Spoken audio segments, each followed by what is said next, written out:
आज हम जगत चौधरी जी की याद करते हैं। लड़ाई हिंदुस्तान में विचारधारा की है। एक तरफ आरएसएस, बीजेपी और दूसरी तरफ अंबेडकर जी, जगत चौधरी जी, महात्मा गांधी, जगलाल चौधरी जी, जगलाल चौधरी जी। तो यह विचारधारा की लड़ाई चल रही है। कुछ दिन पहले मैंने अपने भाषण में कहा कि हम अंबेडकर जी की बात करते हैं, जगलाल चौधरी जी की बात करते हैं, मगर जो ये बोलते थे, जो ये करते थे, इनके जो आइडियाज थे वो कहां से आए थे?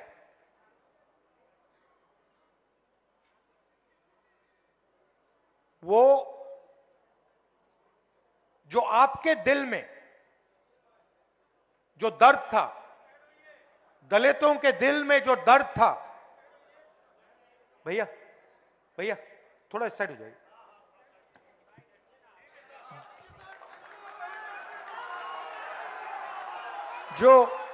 जो दलितों के दिल में जो दर्द था,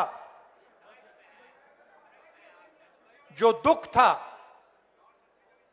जो उनके साथ हजारों सालों के लिए किया जा रहा था,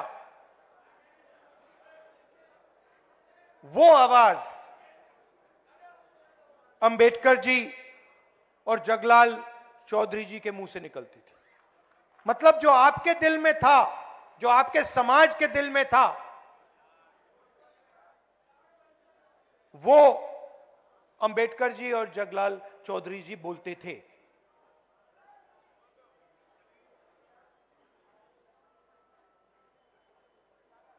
आजादी मिली,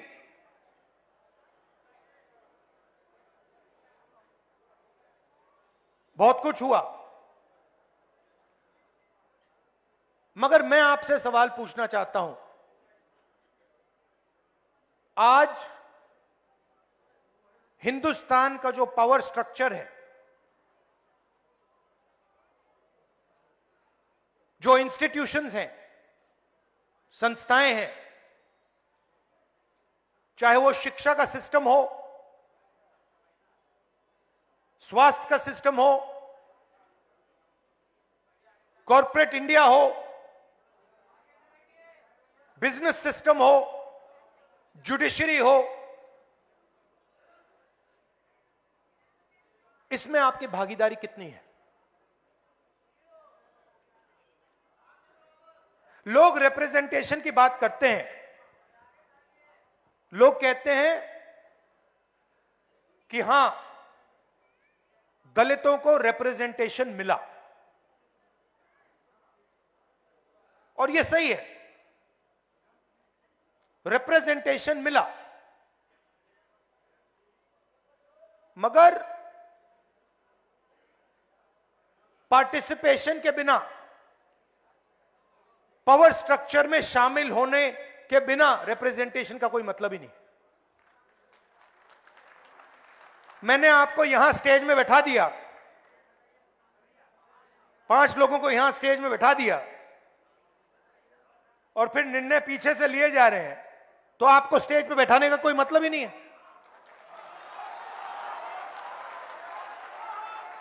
आजकल फैशन बन रहा है कि भैया देखो, एमएलए को हमने इतने टिकट दे दिए, इस जात को इतने दे दिए, उस जात को इतने दे दिए। मोदी जी बोलते हैं, हां, मगर फिर आपने जो पहले एमएलए की पार होती थी वो आपने छीन लिया। लोकसभा में आपने एमपी बैठा रखे हैं, लोकसभा का एमपी एक निर्णय नहीं ले सकता। मंत्री आपने बना दिए, मगर ओएसडी आरएसएस का बैठेगा। तो कंट्रोल का सवाल है, पार्टिसिपेशन का सवाल है, भागीदारी का सवाल है। रिप्रेजेंटेशन की जगह है, मगर मेरा सवाल दूसरा है। मेरा सवाल यह है कि मैंने कहा कि ये हमारे मीडिया के मित्र हैं। उदाहरण देता हूं, मैंने कहा ये मीडिया के मित्र हैं।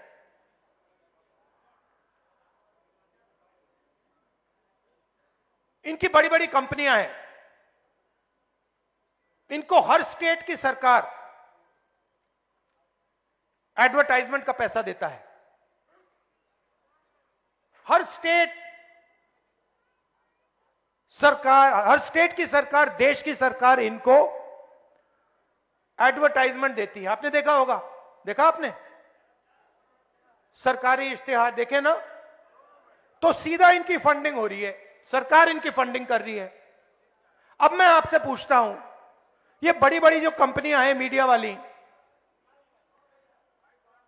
इनके मालिकों की आप लिस्ट निकालिए, मुझे दलित दिखा दीजिए उनमें। आपको एक दलित नहीं मिलेगा। ठीक है, शायद आप लोग कहेंगे हमें मीडिया की कंपनी कंट्रोल नहीं करनी। फिर मैं अगला सवाल पूछता हूं, ठीक है, सीनियर मैनेजमेंट की लिस्ट निकाल दीजिए, बड़े बड़े एंकर्स की लिस्ट निकाल दीजिए, बड़े बड़े एडिटर्स की लिस्ट निकाल दीजिए, मुझे दलित नाम दिखा दो उसमें। नैरेटिव ये बना रहे, 15% आपकी आबादी है, 16% आबादी है आपकी। मीडिया में मैंने आपके मुद्दे कभी देखे ही नहीं है।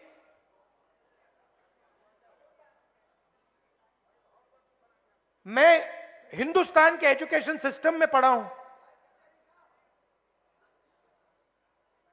दलितों के बारे में हिस्ट्री की किताब में मैंने 2-3 लाइन पढ़ी थी।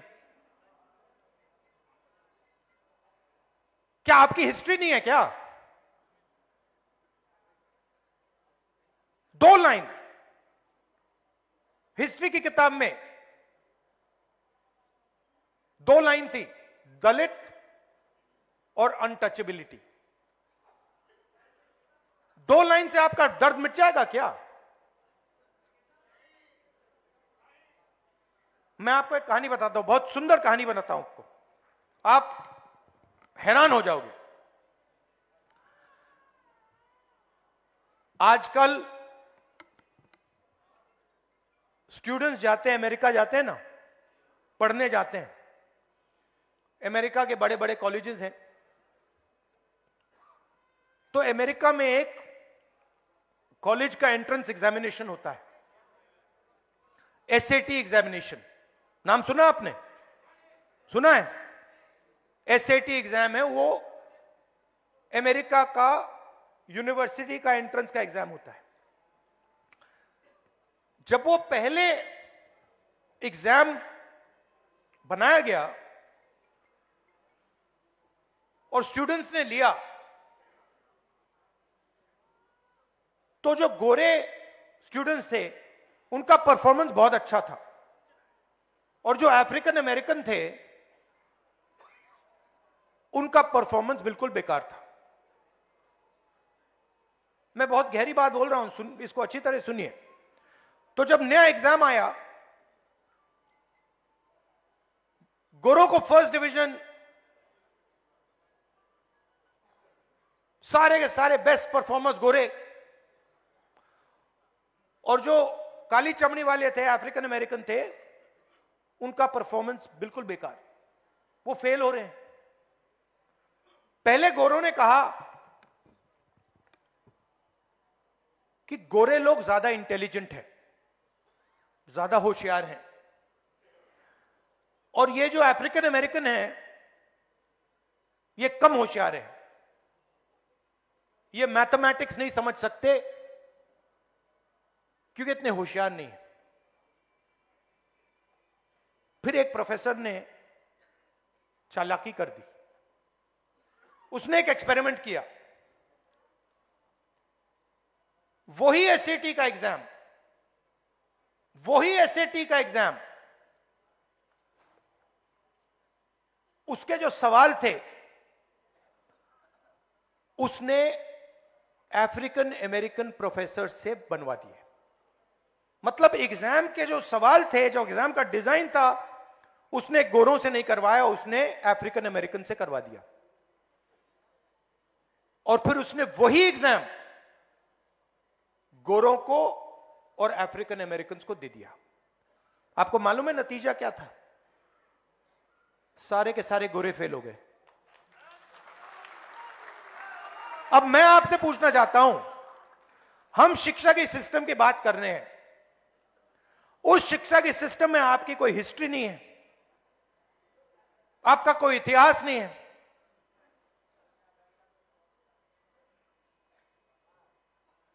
क्या दलित प्रोफेसर्स एग्जाम लिख रहे हैं हिंदुस्तान में?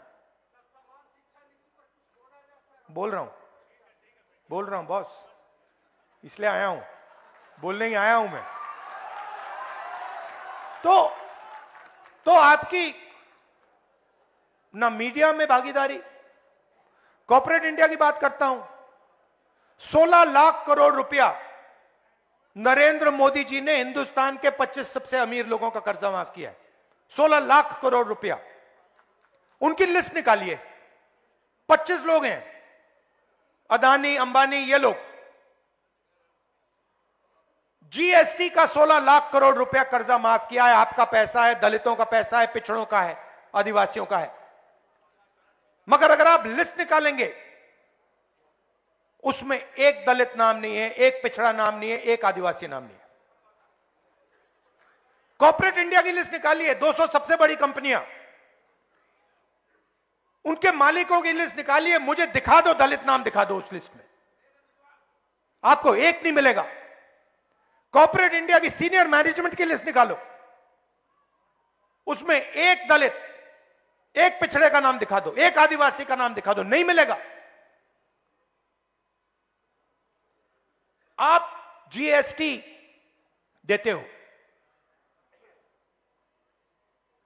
ये आप जो शर्ट पहने हैं, जितनी जीएसटी आपने इस शर्ट के लिए दी है, अगर अदानी इसी शर्ट को खरीदता उतनी ही जीएसटी वो देता। गलतफहमी में मत रहिए, अरबपति जीएसटी नहीं देते हैं, हिंदुस्तान के मजदूर, हिंदुस्तान के किसान, हिंदुस्तान के गरीब लोग जीएसटी देते हैं। आप पैसा देते हो, आपके जेब से जाता है, सीधा उनके जेब में जाता है। 200 बड़ी, सबसे बड़ी कंपनियों के मालिकों में एक ओबीसी नहीं है, एक दलित नहीं है, एक आदिवासी नहीं है। तो हो क्या रहा है? पूरा का पूरा पैसा आपके जेब से ट्रांसफर हो रहा है, दलितों के जेब से, आदिवासियों के, और आप सबसे गरीब हो। दलित, आदिवासी, पिछड़ों के जेब से ट्रांसफर हो रहा है और इनके जेब में जा रहा है। 90 लोग हिंदुस्तान का बजट डिसाइड करते हैं, आईएएस अफसर हैं। भागीदारी की बात होती है, मोदी जी कहते हैं ओबीसी वर्ग की बात करते रहते हैं। बजट का हर पैसा, हर रुपया 90 लोग बांटते हैं। मैंने इनकी लिस्ट निकाली, नाम देखे, नाम पढ़े, 90 में से 3 दलित हैं। आपकी आबादी 15%, 16%, और 90 में से 3 अफसर आपके। और जो 3 अफसर हैं, ये अच्छी तरह सुनिए, जो 3 अफसर हैं उनको छोटे छोटे डिपार्टमेंट दे रखे हैं।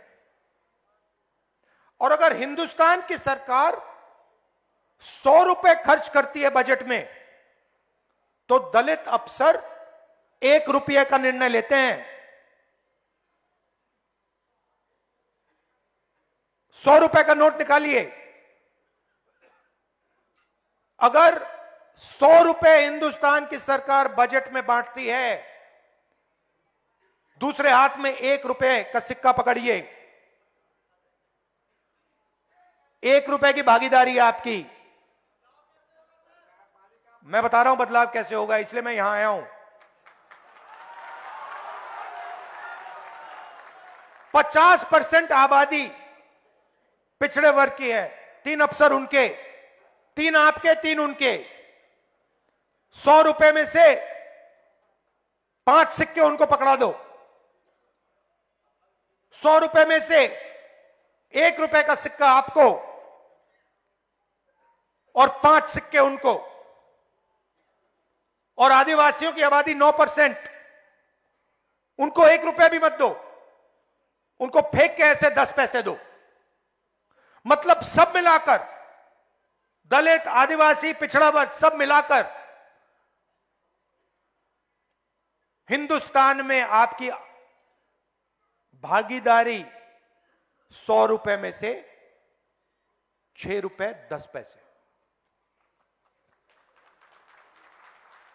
अंबेडकर जी ने संविधान दिया, इसको खत्म करने की कोशिश कर रहे हैं।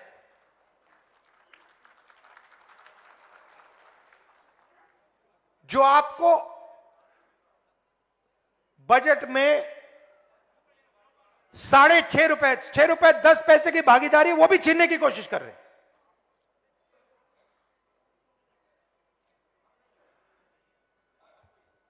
तो मेरा कहना है कि रिप्रेजेंटेशन की जगह है, मगर रिप्रेजेंटेशन जितना ही जरूरी, पार्टिसिपेशन और भागीदारी। अब सवाल उठाया किसी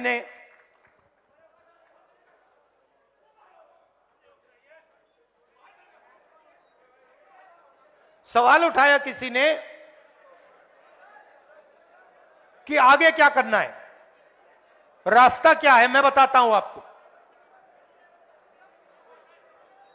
सबसे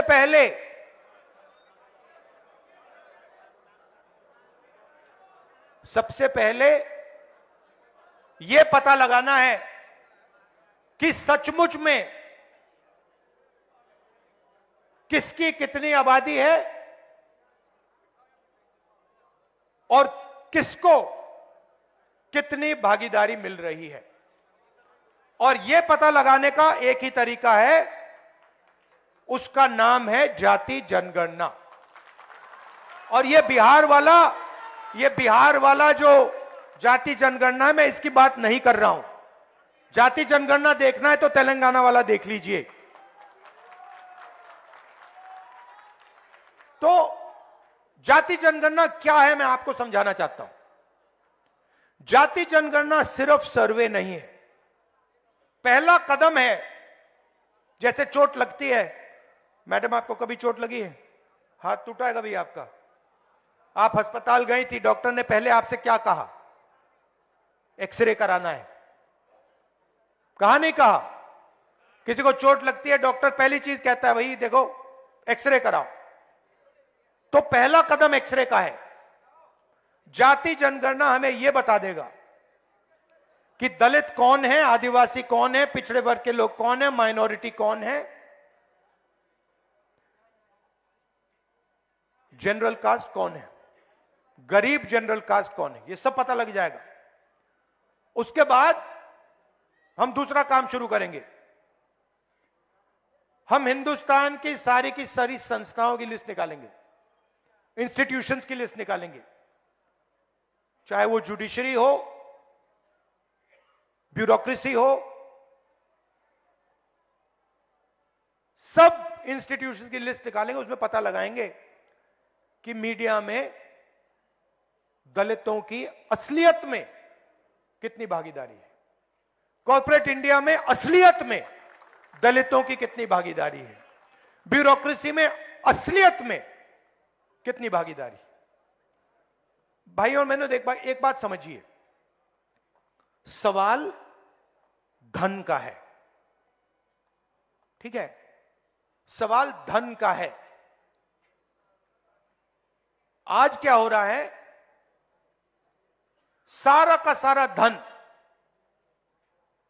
संस्थाओं में जा रहा है, कॉर्पोरेट इंडिया में जा रहा है, शिक्षा के सिस्टम में जा रहा है, स्वास्थ्य के सिस्टम में जा रहा है।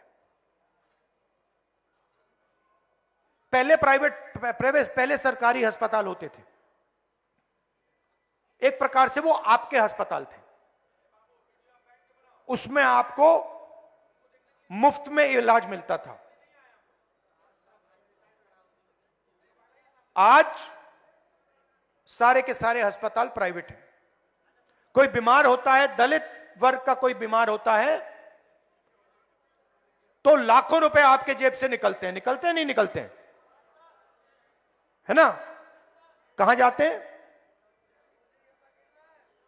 कहां जाते हैं? प्राइवेट अस्पताल। प्राइवेट अस्पताल किसके हैं?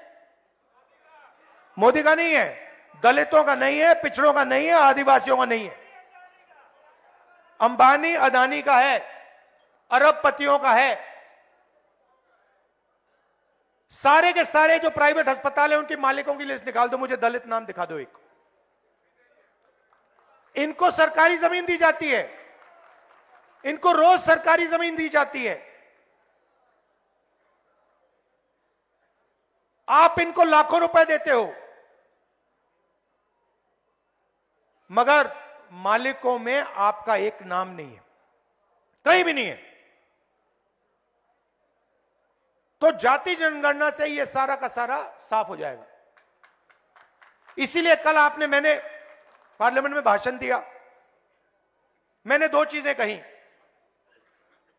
एक, मैंने टेक्नोलॉजी की बात की, इलेक्ट्रिक मोटर की बात की, मोबिलिटी रेवोल्यूशन की बात की, और दूसरी मैंने पार्टिसिपेशन की बात की, भागीदारी की बात की, जाति जनगणना की बात की। उसके बाद प्रधानमंत्री ने जवाब दिया, 1.5 घंटा का जवाब दिया। उस जवाब में आपने जाति जनगणना शब्द सुना? क्योंकि नरेंद्र मोदी, बीजेपी, आरएसएस जाति जनगणना नहीं कराना चाहती, क्योंकि ये देश की सच्चाई आपको नहीं बताना चाहती। और मैंने निर्णय ले लिया है कि कुछ भी हो जाए, देश में दलितों को, पिछड़ों को, आदिवासियों को मैं उनकी सच्ची भागीदारी दिखाना चाहता हूं। और यहां मतलब बड़े बड़े ऊपर लिख देना चाहता हूं कि इस देश में दलितों को, पिछड़ों को, आदिवासियों को कहीं भी भागीदारी नहीं मिल रही है। और जैसे ही आपको यह दिखेगा, जैसे ही आपको सचमुच में डेटा दिखेगा,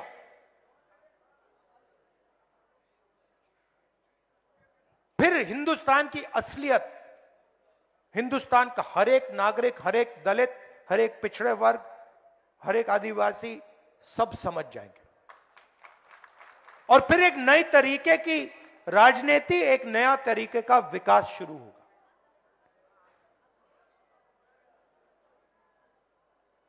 इसलिए मैं यहां आया। आप कह रहे थे, आपने मुझे बुलाया, आप कह रहे थे कि दिल्ली का चुनाव है। हां, दिल्ली का चुनाव है, उसकी जगह है, मगर यह भी फंक्शन बहुत जरूरी है। तो मैं वोट डालकर सीधा यहां आ गया। और मैं बिहार के दलितों को, पूरे देश के दलितों को कहना चाहता हूं, देखिए, ये जो संविधान है, ये हम सब कहते हैं और मानते हैं कि अंबेडकर जी की, गांधी जी की देन है। मगर इस संविधान के अंदर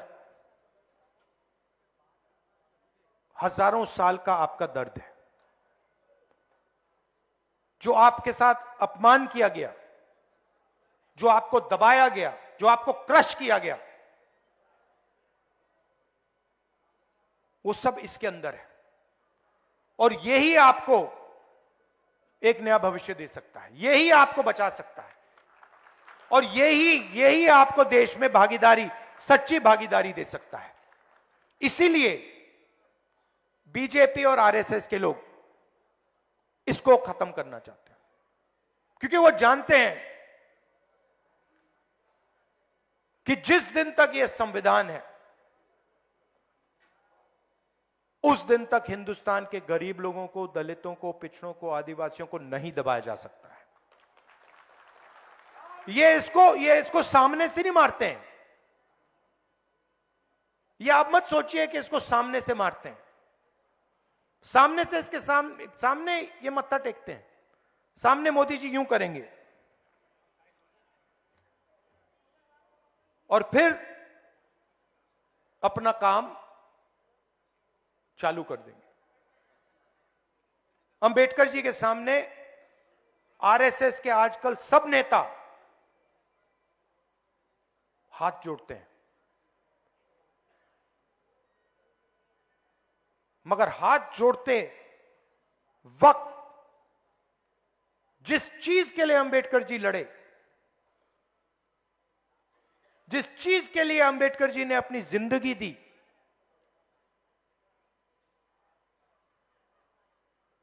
उसको